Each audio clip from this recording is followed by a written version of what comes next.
Good morning, students. Today, our topic is parallel and distributed computer.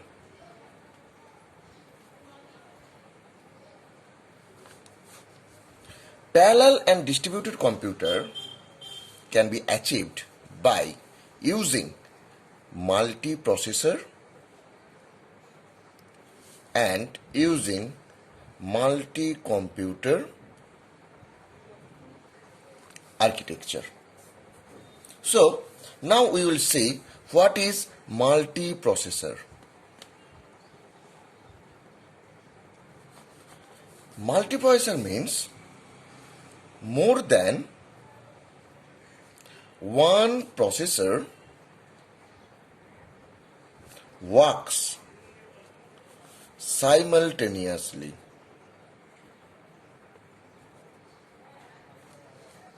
Number 2, it uses share memory technique.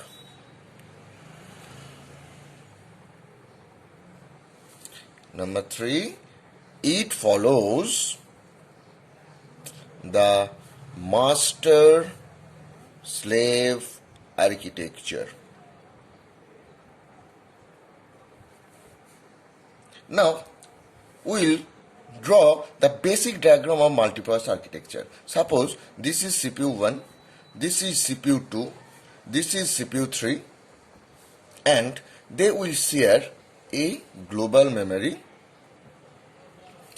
They are connected via a local bus. So, from this diagram we can see that there are multiple number of processors that work simultaneously. They use a shared memory technique and they follow the master-slave architecture. In this architecture, suppose this will be the master that will take control of other CPUs. That's why it follows the master-slave architecture. It can be of another type, that is, suppose this is CPU 1, this is CPU 2, this is CPU 3, here is your memory 1, memory 2, memory 3, and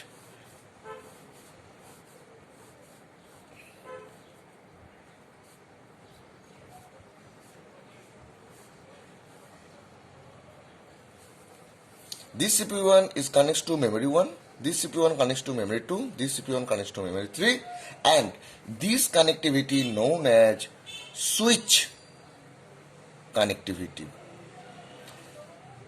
And this connectivity is known as CPU memory bus. So, if we conclude that there are two types of connectivity.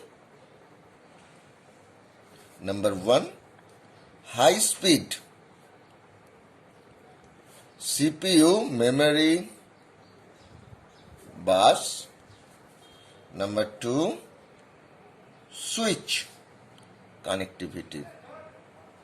So, from this discussion we can conclude that using multiprocessor architecture we can implement the parallel and distributed computer.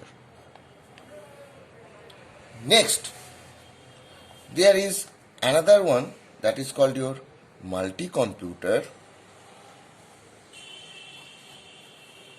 Multi-computer means, suppose this is CPU 1, this is CPU 2, this is CPU 3. Multi-computer means more than one computer works simultaneously. Number 2, each computer has its own local private memory. So this is CPU 1. So this is, suppose this will be a computer. So this is CPU 1, This is memory. This is input output. This is first computer. Next one is CPU2, memory input output. This is second computer, and this computer connected through a bus. So these are the connection. So this is first computer, this is second computer, this is third computer, and these computers are connected using MMU, that is called Memory Management Unit. MMU. So first computer, second computer, and third computer are connected through MMU to a intercluster bus. So this is multi-computer architecture. First we have discussed the multiprocessor architecture. Now this is the basic of multi-computer architecture and multiprocessor architecture. Now we will go in details to discuss about multiprocessor and multi-computer architecture. First one is multiprocessor. Multiprocessor architecture, or it can be stated as UMA. UMA means Uniform Memory Access Architecture, or Shared Memory Architecture. Shared memory architecture, or it can be stated as strongly coupled hardware. So, strongly coupled hardware, multiprocessor architecture, UMA, shared memory are the same term. Now, the first will be, there is only one system clock for the CPU and internal bus. We have seen, this is the diagram. CPU1, CPU2, CPU3 is connected with global memory, and there will be one system clock which should be followed by every CPU to transfer the data among themselves. That's why it is called, there is only one system called system clock for the CPU and the internal bus. Number 2, the event ordering for an UMA system is unambiguous. That means there will be no ambiguity in terms of event. Number 3, globally shared page-based memory module is used. Why it is written? Because CPU1, CPU2, CPU3 access a global memory. That's why it is written as globally shared page-based memory module used. Number 4, this is more vital point, that is, for the bus connectivity, cache coherence problem is occurred when the number of processor in a bus increases. We know that what is cache coherence?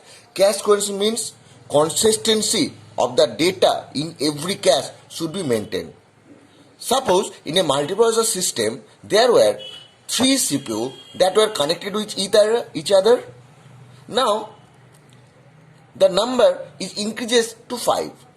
If we increase the number of CPU in case of bus connectivity, then it will be very difficult to maintain the consistency of the data in every cache. That's why it is written here that the cache coherence problem will increase as the number of processor in a bus increases. Then number 5, an UMS system can be characterized as number A, strongly coupled hardware, and number B, runs parallel algorithm independently. So it is a strongly coupled hardware. Why it is strongly coupled hardware? Because the CPU are connected through a local bus. That's why it is a strongly coupled hardware, and it runs the parallel algorithm independently. That means a task is divided, and these divided tasks are executed independently by the different processor. That's why it is written here, runs parallel algorithm independently.